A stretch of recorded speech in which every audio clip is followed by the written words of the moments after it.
Sikhs from around the world by showcasing their professions, passions, and perspectives.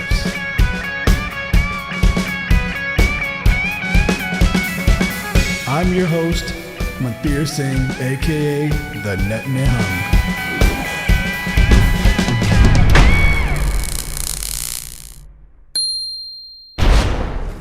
This is going to be heavily edited, right? Yeah. Oh, yeah. Now, the reason I brought you on the podcast today is recently, well, not recently, it's pre-COVID now. Last February, you, me, and Baljinder went on a camping trip to Death Valley. Yes.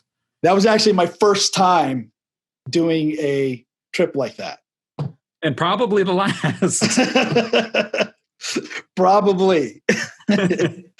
No, but it was a really interesting experience. It was really fun. But the thing about it for me is it's something I would have never done on my own.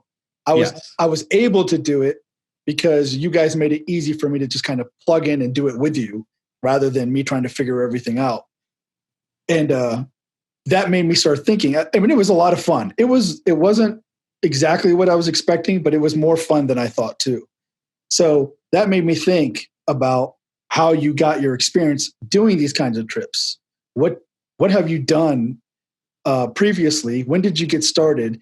But before we get into all of that, before you get into all those stories, why don't you introduce yourself a little bit? Who are you? What do you do? And how you got interested in these kinds of things? Who is anyone, really? Who are you? Who am I? No. My name is Gridlock. My name is Ravinder Mahal. I grew up we've known each other a very long time. We're both from the Midwest, from Ohio specifically. And yeah, I'm a radiologist down in Florida.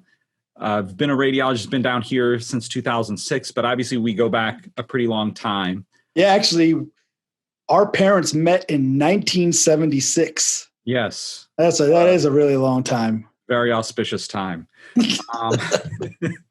So to answer your question about the hiking, I guess I started an interest in hiking when I was probably in college. I liked going outdoors and at least doing little hikes. There was a place in Dayton called Clifton Gorge. It's actually in Yellow Springs. Yep. So we won't hold that against it, but it was very, it's a nice little kind of hike. You can go, it's about 2 miles and leads to this small little canyon that's very bizarre to have in the middle of Ohio. And so I liked doing that as, college kid. It was kind of fun to go there just for a little bit, for a couple hours, hike around. And then in med school, I went to Ohio State for med school. Where I was there, I would go to Hocking Hills, which is close by, for little day hikes. Then while I was in med school, a mutual friend of ours, Rob Doyle, who you may remember from Wright State, former Marine, he was actually in Desert Storm. Yeah, Desert Storm. Yeah, the first one, Desert Storm, right? What was the next one called? Desert Storm was the first. I always get the Desert Shield, or what was the? Oh yeah, I don't know. It was Desert something, because I'd always have to get it mixed up because it was still after 9/11 maybe it wasn't actually. But yeah, so he was in Desert Storm, and he was a Marine. So he was like, we should go do a backpacking trip. And, in Ohio, the closest real backpacking you can go to is probably the Smokies. So we spent about a weekend trying to figure out what we needed. We had no idea what we were doing. We actually went to, I forget the name of the store. There's a camping store near campus. And we were so clueless, we didn't even know what questions to ask. And the guy kind of took one look at us and was like, yeah, you need like a sleeping pad, which we thought you just throw your sleeping bags on the ground and just sleep. And he was like, no, if you guys are camping, you need sleeping bags. So that's our sleeping pad. So we were that clueless. But we figured it out. We went down to Tennessee, to the Smokies. And I loved the trip. It was a very grueling hike. It was extremely physically taxing. The Smokies actually have, even though the mountains aren't that high, the hiking is really, really hard there because the way they grade their trails, they don't do a lot of switchbacks. So when you go out west, when you're going up a mountain, if it's really steep, they'll do something called a switchback, which is the way they kind of cut the trail. So it goes like this up the mountain. Yeah, so you're not going up like a huge incline. Yeah, but the Smokies don't have a lot of switchbacks. And so it's very, even though it's not as tall, they're not as high, the mountains aren't as high, it's very, very strenuous hiking. So it's very strenuous, but I really enjoyed it. And I came back and I thought, this is what I want to do. I think that was maybe the second to last year of med school. And but wait a minute. So when you chose this place, though, you chose it because it was close. We chose it because it was close, and that's all we knew. We weren't going to drive to Colorado. It took us 4 hours to get there. It was actually funny because we left Columbus like in the afternoon. It must have been a Friday, and we pulled into the Smokies at night. I mean, we pulled into Gatlinburg first, and we're like, let's have dinner here. So that was kind of an interesting story because Gatlinburg, you can imagine back then what it was like. Even now it's I mean, we're talking about mid 90s, like 96 or something. Yeah. It must have been, it probably was 97 or something like that, 98, 97. Okay. And, I mean, it was like we walked into this place. I think it was like a Dollywood restaurant. And it was like the record stock, and everyone's like looking like, who the hell is that, Yeah. And I remember Doyle even said something, he goes, and he's so nonchalant about it because it's not him. He goes, I guess I have never seen anyone like you here. Yeah. You're like, yeah, thanks, buddy. Yeah, they're going to lynch me outside of this thing. You're going to be walking home, So we went there, we ate. It was now late, and we finally got into the park. We were going to camp in a campground for the first night, and it's pitch dark. I mean, you're not used to it because it's a national park, so there's no lights. There's no lighting on the side of the road. And or no lights from like the business or the town. There's nothing because you're in the mountain, right, completely now isolated. And it was probably close to midnight. And it was so spooky because you're driving and you just have these car headlights, and it's just like, you'll see that there's something huge behind you. It's a mountain right here, but you just see the vague shape of it. And you can hear like water down here, like a river. And I remember Doyle said, because I'm driving, he goes, let's just turn off the lights real quick and see what happens. And I remember we turned off the headlights as we're driving, and it's like, it was almost loud how dark it got. So, and the loudness was what was the purpose of this? Why would you want to see how dark it? Well, like, Jesus, there's no light here. Let's see what, hey dude, what happened? While you're driving? Well, that we weren't even thinking that. I think, that didn't even, but I think the loudness of the curtain of darkness falling didn't obscure our screams. We both screamed. I think literally screamed. You go, and turn it back on, and you turn it back on. And like it was so pitch dark. And then we got there. At night. We camped. The next day, it was we ran into a German hiker. So we're taking down our tents, and so I'm sure maybe you've experienced this. There's a lot of Europeans that love going to these national parks. It's fact, if you go in the summer, you'll see more Europeans than you will Americans in a lot of places. They don't have wilderness like we do, because if you think about it, they'll have these mountains and these wilderness areas. They've been there for so long. They've had such a long presence in a civilization that they put villages everywhere. Yeah, they've overrun their natural. I've noticed that not even like state parks and stuff, even our local little park here in Rochester, Michigan, even that is all Europeans. Like regular Americans don't seem to even visit those parks. Let alone they do, but the Europeans really love it. And I talked to a tour operator, and he says that they market the heck out of this in Germany. They'll be like, go to America and see, or Canada and America, and you can see a bear and you can see this. It's like, so they'll have huge that marketing. But anyways, so did anybody ever mistaken you for a bear? Once or twice. But so anyways, I was taking him down the tent, and this guy comes up. He's a young guy, he's a European guy, and German. And he's like, comes up to me, he goes, are you guys hikers? And he does his voice, and he's got a little cigarette, and he's like, smoking, and it's so European because he's like pointing to the map. He goes, I've done a tour over here, and I did a tour over here. I'm like, tour? What the hell are you talking about? It sounds like a military tour. Well, I think that's just the way they use it. It's just like university and, you know, right. holiday. They said instead of like, I guess, trip, they use tour. Right. I don't know. So. Well, they're tourists. Yeah, I guess so. Hence the term tour. So, anyways, it was really fun. We had a lot of fun. I remember sitting next to, like, we took a break because we were just dying. And I sat next to like a river, and it was just like a roaring river tumbling down these rocks. And there's like all these logs that have been uplifted and like carried into the river.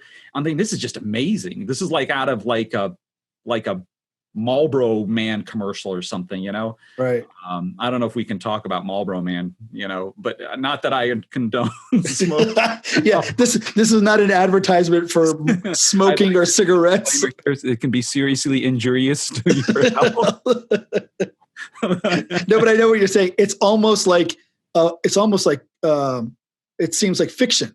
I expected an eagle to come swooping down. Right. It's like it doesn't seem real. It's so like it's epic. And so that was like, I thought to myself, I'm doing this for the rest of my life. And then we didn't go on another trip, me and Doyle, for whatever reason. I think it was we just never had the time, and we were graduating. I kept in touch with him since then, and he actually came out to Chicago and visited, but we never did trips or anything like that.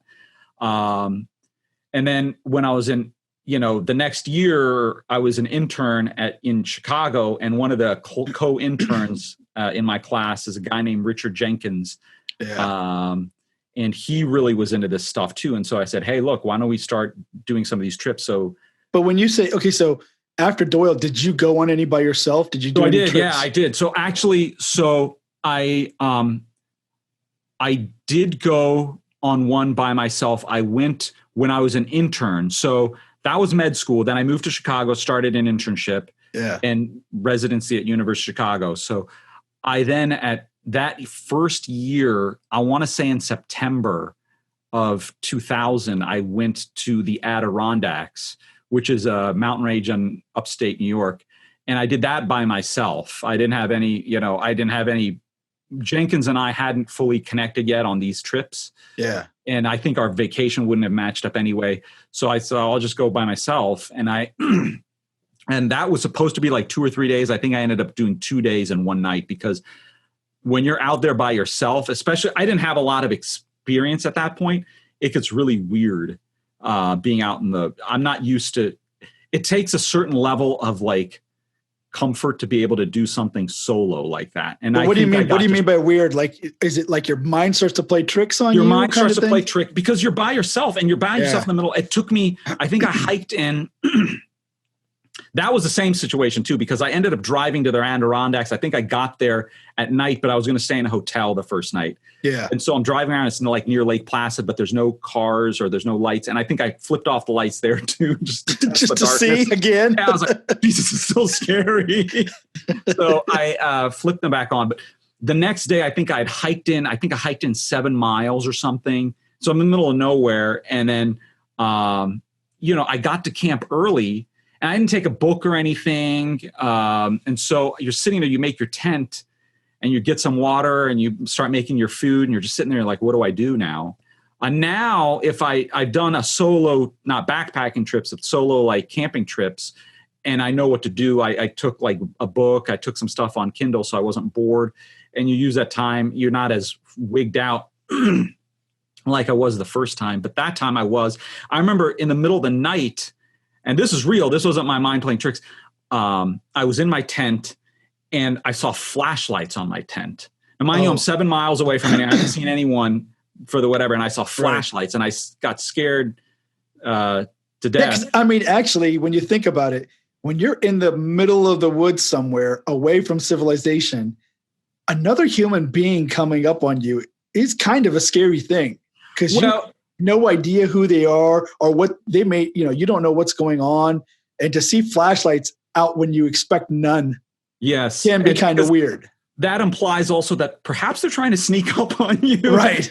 Sleep now. Right. So they've been watching me the whole time. No, it was, I think I I unzipped my tent and looked, and they were gone. And I think what it was is they were hikers who were hiking at night trying to climb, because I was hiking at the base of a mountain. People do that? People hike at night? Well, I think they probably got a late start. Oh, maybe, okay. You know, they had their headlights. They probably weren't flashlights. They were probably headlamps. Oh, right. They were just hiking late, and I thought maybe there's like these extreme hikers that love to just go at night or something. No, I mean, you're probably not going to want to do that, you know. But although you read this stuff, like when people climb Mount Everest, right, or these huge mountains, they have to leave at like 1 a.m. They wake up at 1 or 2 a.m. because that's the time that you have to wake up to get to the summit and make it back before the afternoon storms. You don't want to get stuck up there. So they'll leave. They'll set their alarms for like 1 or 2 a.m. and wake up and start climbing at that point. Wow. But anyways, that was the only solo trip I did. Since then, that was a backpacking trip. Last year, I did do a camping trip by myself. But like I said, that was a camper van thing where I rented a camper van and went out to California and camped a couple places by myself. But that was like I said, at this point, it's easy now. You have your phone. You just download some movies. I think you can kill time and stuff. Yeah, I watched a Chappelle movie stand-up thing there. Yeah, I downloaded a bunch of movies and some stuff on my Kindle. So, but going back to your hiking trip. So now this is before you were kind of with Jenkins. You went on this trip by yourself to the Adirondacks. Part of what impressed you is like this epic nature that it was just, it's so different than what you're used to saying, and it's all natural. Yes. Now, just I know it could seem corny or whatever, but it does have this kind of feeling like it, where you're going to view yourself differently in relation to the universe, or even in relation to a creator and its creation. So that's what a lot of people say that too, right? So they'll be like, and that's the part of the attractions, because you go out there and you realize how incredibly insignificant those mountains have been there way before you were. Right. And they've been, someone said something like this, they've been there every day that you've been alive and you just didn't even know it, you know, something crazy like that. Right. Interesting. It is very peaceful. Like I remember that trip, the Adirondack. So I cut my trip short, but I thought, okay, I'm going to climb the top of this mountain the next morning. And I got up next morning and it was just amazing. You know, I'm hiking towards the top and I'm going through a small, it's like a shrubby area with this, I don't even know the name of these trees. If the trees weren't that tall, they're probably my height. They're almost shrubs. And the wind is whipping through them because you're near the top, and just the sound the wind makes, and there's no one else around. Right. Very, very, I think it appeals to my misanthropic nature, not, being a little antisocial, being able to say you're in the middle of nowhere and you're not surrounded by, distractions. Yes. Yeah. Distractions would be a nice way to say it. Yeah. So no, but people say that a lot. And the other thing, you saw that with that picture that Bathel posted with the stars. That's another attraction for me that I like about the camping. Yeah. What you're talking about there is when we were all in Death Valley, Buljinder, we call him Bobby, or by his last name sometimes, Bathla. But he took this amazing picture of the sky at nighttime, and you can see all the stars and you can see everything. Now it's like a long exposure. I don't understand all the photography stuff behind it, but it was pretty awesome being out there. I mean, even for someone like me who loves the creature comforts, I love my bed. I love my bathroom. I love my computer. I'm not one to go out and do this, but it was pretty overwhelming to look up and see how amazing the sky really is, because like you were talking about before about the light pollution, there's no light pollution out there. So you can see things more clearly, but in that photograph, it was really impactful. You could really tell. Yeah. And the photo was, it wasn't doctored, but we didn't see that. Yeah. Yeah. We could see parts of that, but you had to leave the camera on for a long time for it to. A lot of it was also because we were sitting by a campfire. So our light vision was whatever. But you can see something similar to that when you go out there and you have no lights, no campfire. So a lot of times when I go camping, we'll have a campfire, but I'll you'll wander away from the campfire for like 10, 15 minutes, out into the dark and just look up at the sky and just this is like crazy, Yeah. And your eyes adjust. Your eyes will adjust, and that's where you really get to the sense of how small we are. And that's very liberating about that, because it's like all your little worries are like inconsequential. So you're right there. A lot of people love talking about the spiritual aspect of this. I don't know how that fits necessarily in Gurbani because it does, right? Because in Gurbani, one of the things that we're learning from the Guru is that your home is the problem. Your ego is the problem. And Guru Sahib is reminding us that we are nothing and Waheguru is everything. And Waheguru is the creator, and Waheguru is embedded within the creation. So when you think about looking up at the stars and you realize you're seeing things that are millions of light years away. Yeah. And I mean, our little blip on that skyline could just disappear, literally billions of people dead, gone, and it would be insignificant to the entire universe, whether we exist or not. Didn't Obi-Wan Kenobi say something about this when they blew up Alderaan, about how he heard a billion voices cry out? Yeah. No, but Gurbani and Star Wars are like this, if you ask me.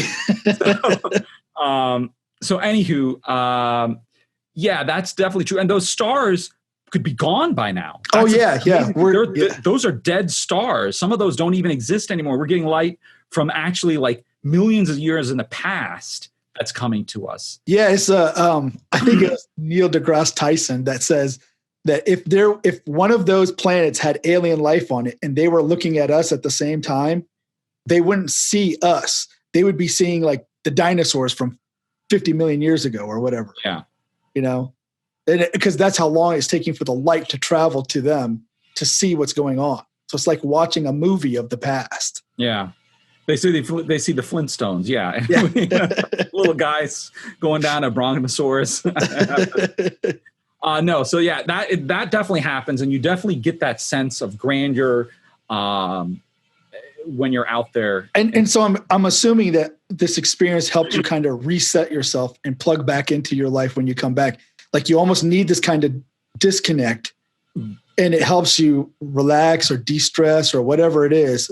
And then you can plug back into your 100%. Thaji always complains. Thaji's my wife. She complains that she knows when I need to go on one of these trips because I start to get a little bit cranky and crabby. Yeah. So she'll actually say, you need to go on a trip now. But now, last year I almost didn't because my friend that I go with, he couldn't make it. So I already booked the vacation. So I'm like, I might just stay home. She's like, no, you should go. You should absolutely go. I think we talked about it, or maybe Bathla and I had talked about it on a previous trip that me and him had gone. We had gone as just a guy trip, and he was talking about how he really enjoys these trips where he's by himself. You know, everyone loves their family. Hey, we all love our family, right? Of course. You know, so we all love our family, but it's nice to get a trip where it's just you, is what he was saying. And I think he's done one or two of those CMEs, you know, these medical conferences, and he stayed a day late, and it's like, right. It just feels great when you're by yourself. You can there's a decompression there. So she really insisted. She's like, you really should go, even though there's no one going, you should go. And that's when I did the camper van thing, because I was like, you know, I'm getting old. I don't like necessarily sleeping on the ground that much, especially if I don't have company to make it worthwhile if I'm going by myself. So I'll just like rent a camper van, and that way I can have some creature comforts. I can, not have to worry about that, but still be able to get out there and camp. Yeah. So actually, after you did your trip by yourself, then you started going with your friend Jenkins. Yeah. But those trips were a little more extreme. He was more experienced at these things. Yeah. I think had done a lot. I think when he was in high school, I think there was some outdoor club. It wasn't like a NOLS kind of experience. So NOLS is, what is that? Yeah. NOLS is, I think it stands for, it's an outdoor leadership course. It's an organization that does these outdoor leadership courses, and they're usually they can be a month long, and they're mainly geared towards college kids or people at that age. And they teach everything you need to know about outdoor survival. And they'll hook you up with an instructor, and it'll be a group of maybe 15 people, 15 college kids.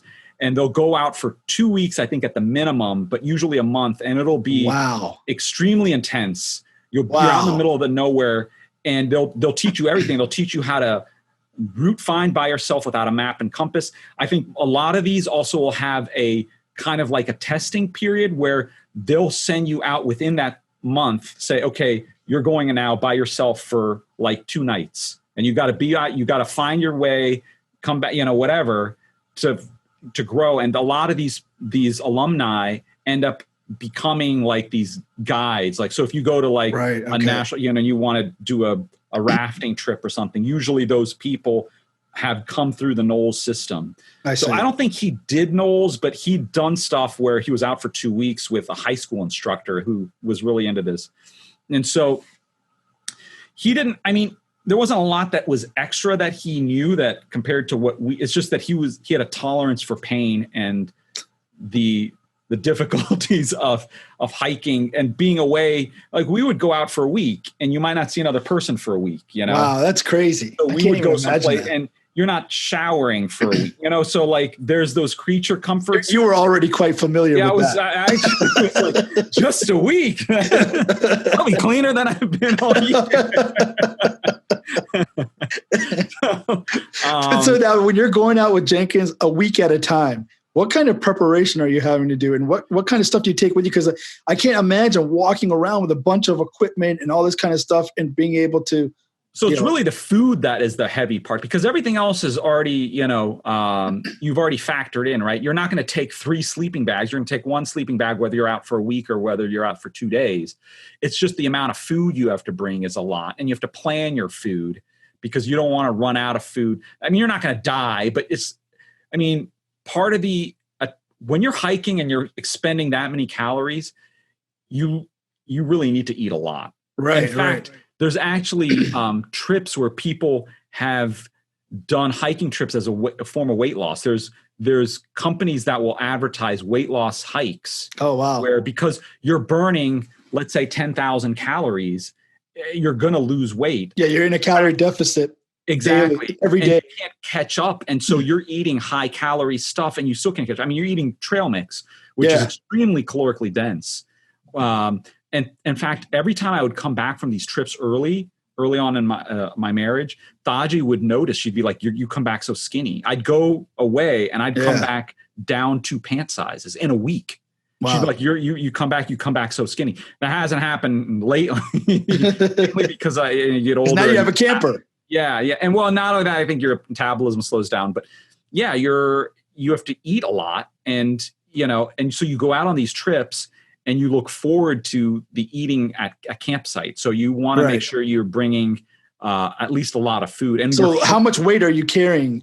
So it's getting less and less as the days go on. Yeah, because you're eating through your food. You're eating it up. Yeah, right? So that depends. So there's actually, it's interesting you bring that up. There's classically, backpackers usually have there's classic backpacking where people, carry all their stuff and they don't necessarily care about weight. They do a little bit, but they're not super obsessed with it. And so you can have like a 60-pound pack. Oh, wow. If you're doing something crazy and carrying water. In the past, I want to say 15 years or 20 years, there's been this trend called ultralight hiking. They actually have magazines dedicated to it and a whole cottage industry within the backpacking community dedicated to ultralight hikers. And these are people who look to shed as much weight as possible because think about it, you're hiking maybe 10 miles a day or longer, obviously for an ultra hiker. And each step, they're incremental. Every extra pound is incremental weight and that you're impact on your joints, on your feet. Yeah. So these ultralight hikers, everything is about minimalism and trying to reduce the absolute amount of weight that you're carrying. So these people have pack weights. And it's actually a game. You'll go on these websites and there's forums and they'll actually have, you almost have to be an Excel spreadsheet guru because everyone's got Excel spreadsheets where they're doing stuff like shaving the end off of a toothbrush. So they have as little bit of a toothbrush as possible because that much is weight. So they might not carry a tent. They may carry something called a tarp, which is instead of a tent, they're sleeping out essentially underneath a tarp that weighs obviously a fraction of what a tent would. Their backpack. Even the tent though is so that was one thing I was surprised by when. You were claustrophobic. Well, okay, so that's a whole different story. Maybe we could get to that a little bit later, but I was surprised how thin the material is, and then even the stakes and the support sticks in the tent, they're such lightweight like aluminum or something. And that's not even an ultralight. That's an old style tent. The tent that I had instead was actually a bigger tent, but like a fraction of the weight of that. So I've gotten into ultralight, not because I plan on hiking the Pacific Crest Trail, but just because I wanted to cut down my pack weight. So people will go really crazy with this. They'll do, like I said, and the equipment is a lot more expensive. Like the ultralight tents that I bought it was like $450 compared to that tent, which was maybe $200, because they're using space age, thin everything is as trying to cut down as ounces, like not pounds, ounces, because it's all cumulative. And like I said, people will do all kinds of crazy things. I want to sleep in a tent. I don't want to sleep under a tarp. I don't like bugs. So I'm not going to sleep. Some people won't even have that. They'll sleep in a hammock to cut down on weight so that they're sleeping in between trees. But I'm not that extreme. I'm willing to buy the equipment, but I'm not willing to go too crazy. Like everything's dual purpose for them. Like if they're gonna carry something, that's got to be used for two things, so that it really is So how many pounds are they cutting their stuff down to? Like they can go down to like, I think like they can go to like an obscenely low amount, but I think usually like you're thinking like 20 to 30 pounds. And they'll have different denominations of what that is, like in skin weight, what, because also include the clothes they're wearing and how much that weighs. I see. And also with food in there, without food, with water, because some places you're going to go, you're going to have to carry some water, and water is by far and away the heaviest thing you're going to carry if you have to carry it. Right. And it also depends on how long you're going to be out. Yeah, because you'll eat through. Yeah, exactly. Right. So, you can really go crazy. In the beginning, all our stuff was pretty heavy. I've started to transition stuff to lighter stuff now. But it's not, like I said, I'm still, I'll carry a Kindle with me, which may not be considered, it might be considered blasphemy. Yeah, I mean, you're not doing an extreme thing here. You're just trying to make it easier for yourself while still being able to enjoy your time out there. You're not, and I'm not going for a week anymore. I'm going for, the most I'll go for nowadays is like 3 or 4 days, just because you have other commitments and family commitments. You can't go out for a week, When I was at Jenkins, like we'd go, I do a week trip and then I do another week trip, later. So we do multiple trips a year. And then obviously that faded away. So when you started going on these trips with Jenkins and you kind of got a little more serious about it, now you kind of know what you're doing and you're out there for a week at a time. What's the longest you were out? I think probably a week. We didn't really go that much longer than that. Okay. I mean, still a week is a long time, because my time with you guys after the first night, I was like, okay, we can go back to Vegas. Yeah, I know. That was, we actually cut the trip short in the beginning and the end, because remember the first day we're like, hey, this is a great hotel. It's a great hotel. Let's stay here. We'll get coronavirus. We're in the win. Yeah, exactly. But the thing is, we did the first day we did that day trip. Yeah, that was fun. And then we came back to the hotel, which was good. Yeah. The next day we went out to Death Valley, stayed the night. And again, it was an amazing experience.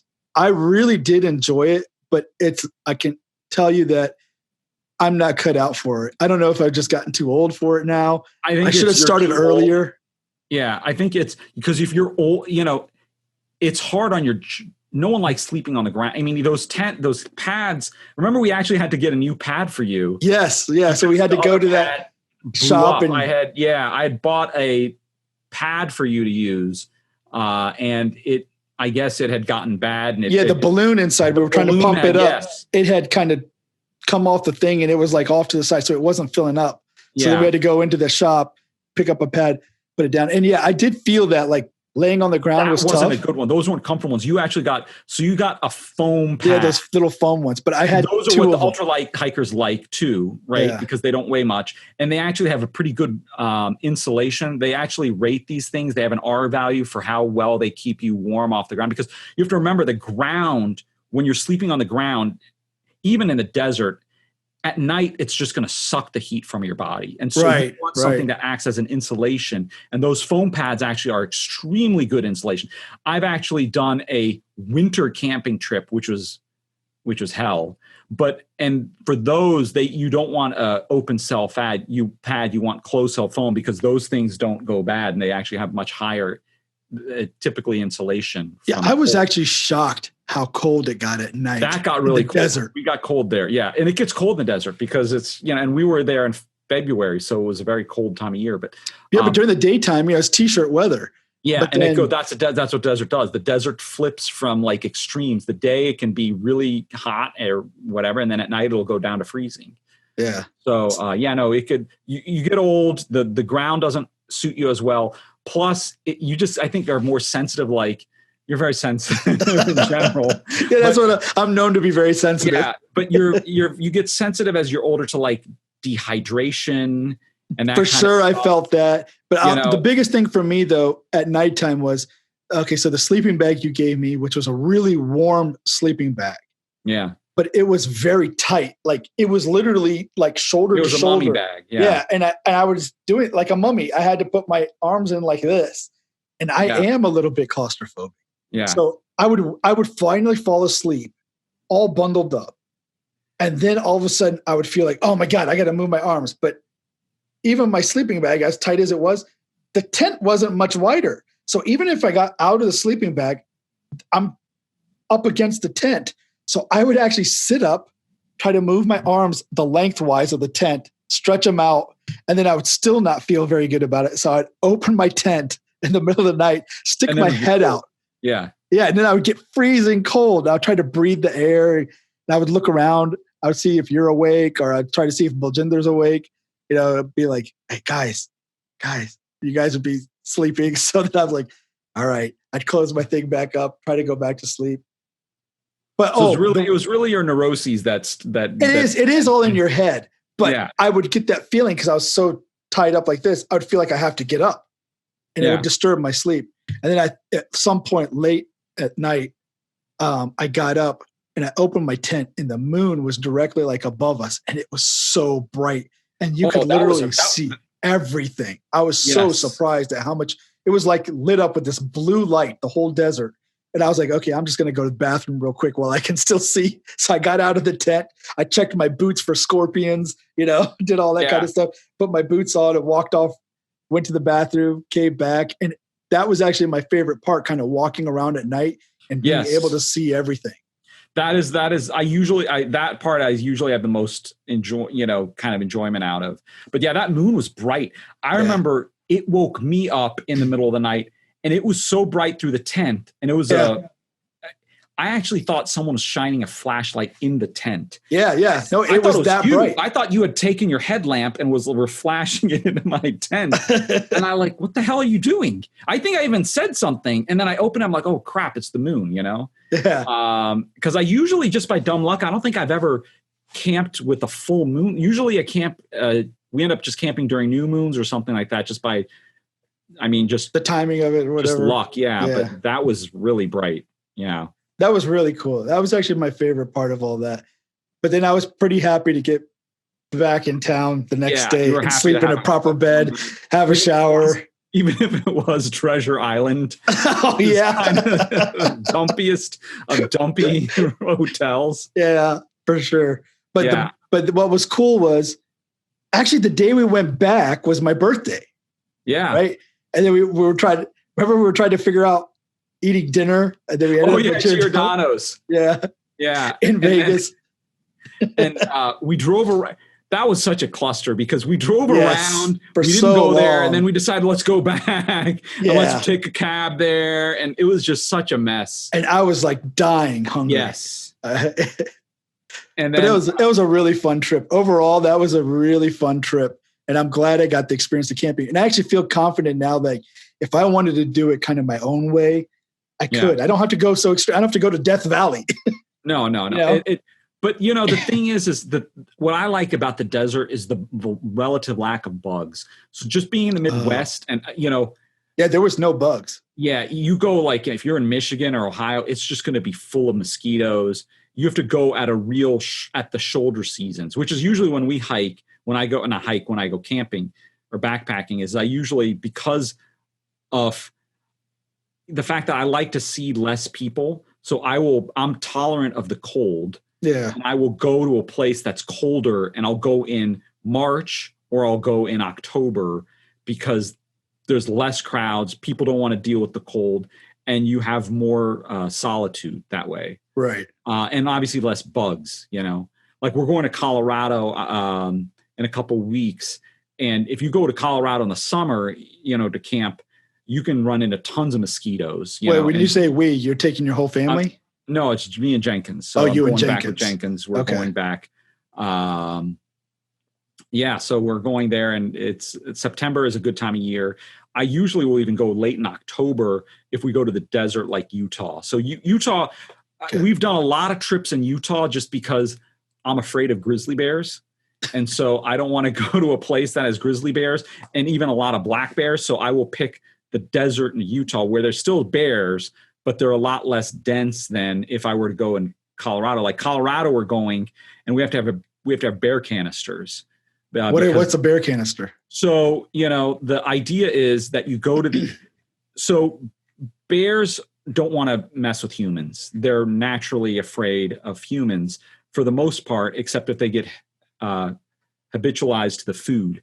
So where there's an issue is they're obviously, somewhat opportunistic. If you have food laying around camp, they will come and they will eat it. And now in their brain, they thought, humans equal food. There's always food around humans. And so you've now habituated that bear to be less afraid of humans. And so then they become, theoretically, the natural progression would be there, maybe take a little bit more aggression, stupid things like that you wouldn't think of. Like if you're, like a bear's coming up to you and you're like, I'm going to run and drop my pack, and it's going to pick up the food in your pack and it's going to say, when a human comes, I just have to run at it and it'll get scared and drop it. So you can imagine how this could escalate where they can become aggressive. So once a bear is accustomed to human food, they have to euthanize it. They usually have to kill them. Oh, really? So, so what you do when you hike or when you camp in the backcountry is you want to keep your food away from bears. And historically what they do is you put all your food, and what we've done is you put your food in a bag and you hang it in a tree, but you have to hang it in a tree that's far enough out on a limb that it can't because bears are excellent climbers. I don't know if you know this, but they're ridiculously good at climbing trees, like extremely fast. You can't outrun a bear climbing up a tree, no matter how fast you think you are. They'll beat you up there. So you want to put it hanging from a tree branch that's thin enough where they're not going to try climbing across the branch to get to it. And it's got to be high up off the ground where they can't reach. So you got to do all kinds of calculations. Right. So in a lot of places that the bears are really dense, they actually can figure a way around that. What they'll sometimes do is they'll climb above the branch and fall and grab the food on the way down because they're so used to humans and food. So what you actually have to do is carry something called a bear canister, and you put all your food in this like a plastic container that is impenetrable. Impenetrable, yeah. No, so you're putting your food in it. When you said bear canister, I'm thinking like it's some kind of grenade you throw at the bears or something. Blows them up. A bear grenade. No, so you put it in there and it can't get to the food. And so what'll happen is a lot of them also have some mitigation of smell, so they can't smell the food. And so you put it in there, and if the bear comes into your camp at night when you're sleeping, it might see the canister and might think, there may be food in here. It'll bat it around and it won't get food, and it'll walk away disappointed. And now it's associated. It's broken the association so they will force you. A lot of these national parks, if they have a lot of bears, will say you can't hike without or camp without a bear canister. And if we catch you without a bear canister, you're going to get fined. So Rocky Mountain National Park, I believe you have to have a bear canister to camp because there's enough bears there that are curious enough about humans just because of the population density of bears that they don't, they want to prevent that. Okay. Pause for 1 second. I heard that. It was on. Boom.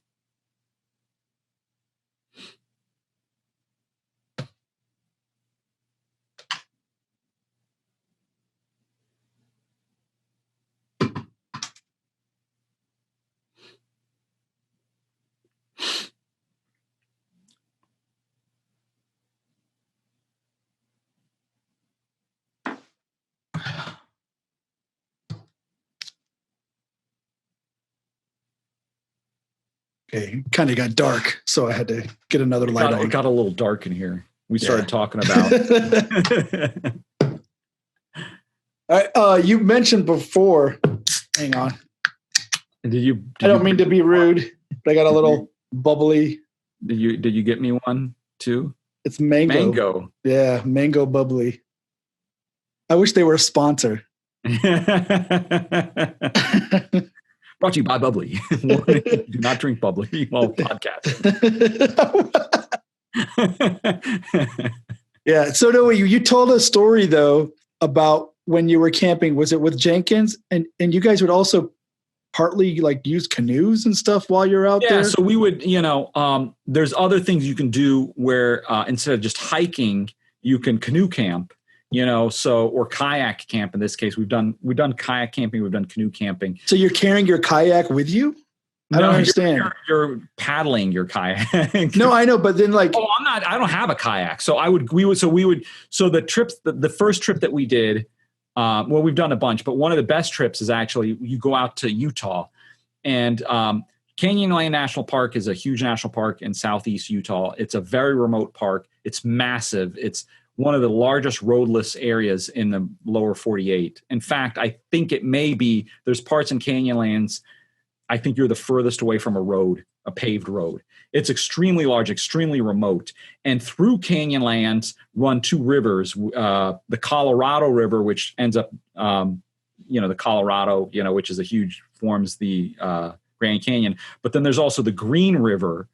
And the Green River, we've done a canoe trip twice now, and the Green River, I believe I want to say it's like 100-mile segment you can canoe from outside the national park. You pick up your canoe and you canoe down this 100 miles into the heart of the park, and then someone will pick you up either with a jet boat and take you back to town, or the ones we've done, they've pulled out and had a pickup truck pull out the canoe for us. So you will camp, and that'll be like a 4-day trip. You go maybe, a couple, 20 miles a day or whatever. So like literally like 8 or 10 hours you're in this canoe?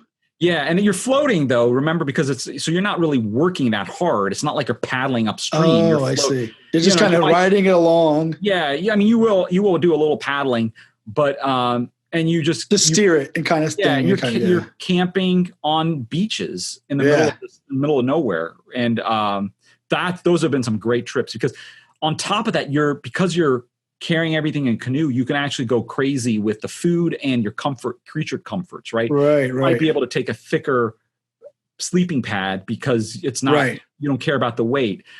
People will bring like coolers full of like cold drinks or steaks or whatever and freeze it, and then you can actually carry a cooler, that right, because then once you get on the beach you kind of just set up shop and do what you want to do. You'll carry nice chairs, to sit, and so you can really have a nice camp, and just camping on these beaches in the middle of nowhere. And those have been some of the most remote trips that we've done. We've done, the last trip we did, we were on a beach where we were probably dozens of miles away from any human in a, as far as radius goes. We were so far removed from the nearest person. But those are really fun. And like I said, it's camping, it's wilderness camping, but instead of hiking, you're just canoeing. So I've done those a couple times in Utah, and that's a great trip because Utah, like I said, it's very scenic, it's very remote. And on top of that, you get that isolation. It's very wildernessy. You're not like some of these trips, especially if you go out like to Maine. Yeah, you can do like, there might be several 100-mile rivers you can run, but they're stopping in towns and you're maybe passing underneath a highway a couple times. Nothing like that here. You don't see any signs of civilization at all for like 5 days, 6 days, however long, Wow. Same thing with people do these, a very common thing people do is they do these rafting trips in the Grand Canyon, right? You've probably seen some friends and coworkers, they'll post like a rafting trip, and those are bigger events, usually going with a group of like 20 people, and they'll have those huge inflatable whitewater rafts. Yeah, I've done whitewater rafting before with a group. And so this would be like a whitewater rafting trip, but you're out there for like 2 weeks. Right. But you're with a guide and they will have everything set up. They'll make dinner, and it'll be like you're eating like a king. It's not like you're eating backpacker food. Right, right. I see. There'll be chocolate cake for dinner, or, for dessert, kind of stuff. Those are really I'm nice. all for chocolate cake for dinner. Yeah. So those are big rafting trips, but these are, like I said, this will be just me and Jenkins on a canoe trip. We've also done kayak trips, which is essentially the same thing, except in this canoe, you're in a kayak. And that's because you might be in a larger open water situation. I've done Lake Superior a couple times with a kayak, going to Isle Royale and going partly around Isle Royale in a kayak. Wow. That you can't bring as much because those kayaks don't have as much space as a canoe. Canoe, you can dump everything in. Yeah. Here, there's like small. Yeah, kayaks are really small, right? It's just enough room for you to kind of get in and. Yes, and there's space there for you to put stuff. They have berths for them, but a canoe is big. A canoe is wider and longer, whatever. So did you ever have any like run-ins with any kind of wild animals or anything that kind of really freaked you out? Have you ever had anything like a snake or snakes, even a scary possum or something? No, not opossums, but snakes. I mean, when I was hiking once in Sedona, but this was in a backpack. We lived in Arizona for a year. And I did a day hike. I had a day off. Thaji was working, and I just said, "Well, I'm going to drive up to Sedona and do a hike." And I almost stepped on a rattlesnake. Oh wow! Which was scary. But as far as bears, we haven't had any bears. I've been in Arizona before camping where we went to bed and all around us, you could just hear probably a dozen or 2 dozen coyotes just howling all around us, surrounding us. Now coyotes, I mean, they're not human predators. Right. So it was eerie because you could just hear them all night just talk. And we found out the next morning what happened. We started hiking the next morning, and it's a very remote area in Arizona. It's called the Galeros. It's a mountain range.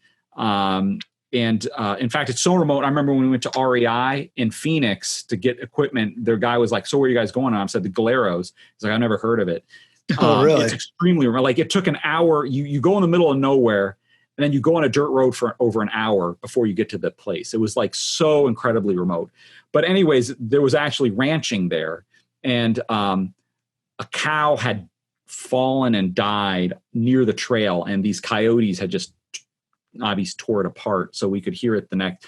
We practically walked into the carcass of the cow the next morning. We could smell it. We're like, "What is that smell?" And then we turn around the corner, and there's like a hollowed out cow, and we saw coyotes running away. So the coyotes, I think the scariest thing was actually a moose. So are you sure that the coyotes didn't create a trap? Yeah, it was a piece of chocolate cake on a plate with a box. They painted a tunnel on the side. How do we know what happened before the video starts? I saw that. Right? I saw that. The video starts there. He could have been whatever. We don't know what happened to him. Yeah, that was that Twitter thing I sent you, wasn't it? I sent you that. Oh, you sent it to me. One way or the other. Either way. Yeah. I guess if people don't know, there's a Twitter thread where someone was talking about, defending these either historical or fictional villains and from using conservative logic. I guess you can apply liberal logic too, because the same thing would apply just in a different way. But there was the point was the coyote. Someone said, "Okay, we'll defend Wile E. Coyote," and it was like, we don't know where the tape starts there, but what did the Roadrunner do to him before the tape started? Right. Anyways, moose are the scariest because they're huge animals and they're very aggressive, and they can just. Oh, they're aggressive. They're aggressive, and they can like territorial kind of thing, or like. I think they just don't.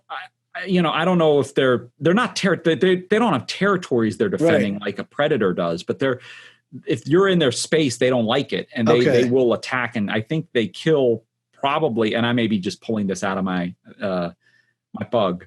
I want to say they probably injure or kill more people than bears do, but I don't know for sure. But they're very dangerous. And we were actually in Isle Royale, that kayaking, one of the kayaking trips. And in the middle of the night, or we had just started to go to bed, and we just heard this thunderous noise. Now we got lucky because we were camping, but we were staying in these things called Adirondack shelters, and they have them all up north. And essentially it's like a wooden box that has one wall taken off. So it's like 3 walls and a roof. And the 4th wall is usually a screen door or screened in thing, or it's open a lot of times. And it's just, you get. It's just like a little pre-made shelter for you. Yes. It's a pre-made. You don't have to set up a tent or anything. You still have to set up. Yeah. You don't have to set up a tent. You can just throw your, sleeping bag. But we were in the shelter, which is, I think, what made us feel a little bit better. But I think we heard this. It sounds so incredibly loud crashing through the thing towards us. And we shine our light and you see this just massive moose out there. And it got spooked by that and took off. But we're like, that could have easily just tore us. I mean, it would just trample you to death, and that was probably the scariest wildlife encounter. Like I said, no bears. We've seen plenty of coyotes. No wolves. I think we heard wolves on that trip, but we didn't see them. They're very elusive. It would be very unusual to see a wolf. Have you ever gotten worried out there? Like maybe you're not exactly sure where you are, or you're running low on food. Yeah. Yeah. And it's happened. Food would be on top of my list. I'd be like, hey guys, I'm going to run. I ate my lunch and dinner for breakfast. Yeah. You guys got any more of them snacks? Yeah. You gonna eat that? So yeah, I have. So it's funny because when I was younger, I was much less concerned about this stuff. But lately, it's like the last couple trips. I don't know if it's just my fear level has gone up as you're getting older. So a trip 2, maybe 3 years ago, we were in Colorado. We were in the desert part of Colorado. We were in the Dominguez Canyon wilderness. We decided to do a day hike. We camped deep into the wilderness. We set up a tent there, spent the night there. And then the next morning we're like, you know what, let's not carry our tent. Let's climb to the top of this thing and we'll just spend the day hiking without backpacks on, or very light backpacks as opposed to carrying all this stuff. And we'll just come back to these tents. They'll already be sent up and then we'll just leave the next day. So we did that. We climbed to the top of this mesa and we got up there and we're wandering around, and there's no one around. Obviously we haven't seen anyone for days, and we get lost up there. Oh, wow. We lose the trail. My buddy is colorblind. And so a lot of the time the trail is very faint, especially in the desert. You're not like, when you're following a trail in the woods, it's very easy because, it's usually matted down grass with dirt. But in the desert, remember, these are harder surfaces. You're looking for very faint trails. A lot of times they'll put these cairns up, which are these stacks of rocks to mark the area. Yeah, I saw that. And the trail can be very, very subtle. And if you're in the lead, you may have a hard time. We had climbed up to the top, and it was like a grueling climb up this thing, really rocky. We got to the top of this plateau area, and we're going back, and we just missed he just had walked past where you were supposed to climb down.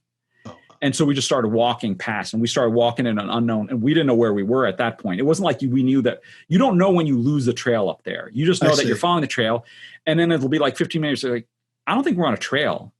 Yeah, I don't think we're on a trail either. And then you start to panic a little bit. Okay, well, what do we do? Do we start going back? And then we thought, okay, well, we just lost. We may still be on the trail, but it may be really faint. So let's keep going. So you keep compounding your error. And we had no food or water with. I think we had a little bit of water. We were carrying water but there was no water up there. It's a desert. Right. And we were on this boulder field at one point, trying to, like, these massive boulders that are the size of cars and refrigerators. And we're like climbing across it, which should have been a sign that we weren't clearly in the right place. We ended up, and we were lost pretty much for a while. When you say you're lost though, did you have a general idea of your bearings? Like, where we should be somewhere around here, or that way's north, this way south? Well, I knew that we didn't know. You just knew you were off the trail. We knew that we were off the trail. We knew that we were on this plateau, and we know we have to get down there, but there's no way to get down there because it's the only way to get down there is the trail rocky trail that you have to get up there. So we're sitting here trying to find it and starting to panic. Wow. Because I have no water. I mean, I've like a little bit of water, and it's a desert, and I'm like, oh my God, if we're stuck up here, and there's clearly no water up there. There's no like rivers or anything. There's streams. So we start bushwhacking. He goes off. I go off a different, like, we'll meet back. Still don't see anything. we finally took the map out, and the GPS wasn't really helpful because we weren't using GPS. We use a map and compass, and we have some general idea based off of GPS, but it wasn't like we were tracking anything. And eventually we were able to recognize some landmarks on the map, and we were able to get an idea where we were on the map in relation to the landmarks that we were seeing. And then we were able to figure out. And at that point I did there's something called using a handrail, which is what these navigation people, you find something like a natural feature that you can identify that you then follow, like a handrail. Okay. And there was a stream, and it was a dead stream. It was a dried out stream. So there was no water, but it was an old stream, an old wash. I thought I recognized that. And I said, I think this is it. And if this is that same wash that's on the map, it'll intersect the trail again. We'll go back to where we before when we got lost. Right. Which then I thought, okay, well, we're still back in the same situation. We lost the trail. But I will come to that. We'll cross that bridge when we get to it. So we eventually follow this wash, going down this wash, and we eventually run into the trail. Like it bisects the wash, right? And you can see at one point there's something crossing the wash going perpendicular through, and you're like, that's the trail. That was what we want. So we get back on it. This time I take the lead, and I get to the front, and I get to the part where we had walked past, and it was easy to miss. It was essentially the trail goes so quickly down that you wouldn't. It's not like a trail. It was just too easy to miss. It was like essentially is like the trail is ending, and there's a bunch of rocks that you're supposed to step down, and then there'll be a shallow trail that you follow. And I think that's what he had walked past. And I had walked in the front on our way up, and I think I had made the mental note. I'm like, okay, we're at the top of this thing. Be on the lookout when we come back for this step off.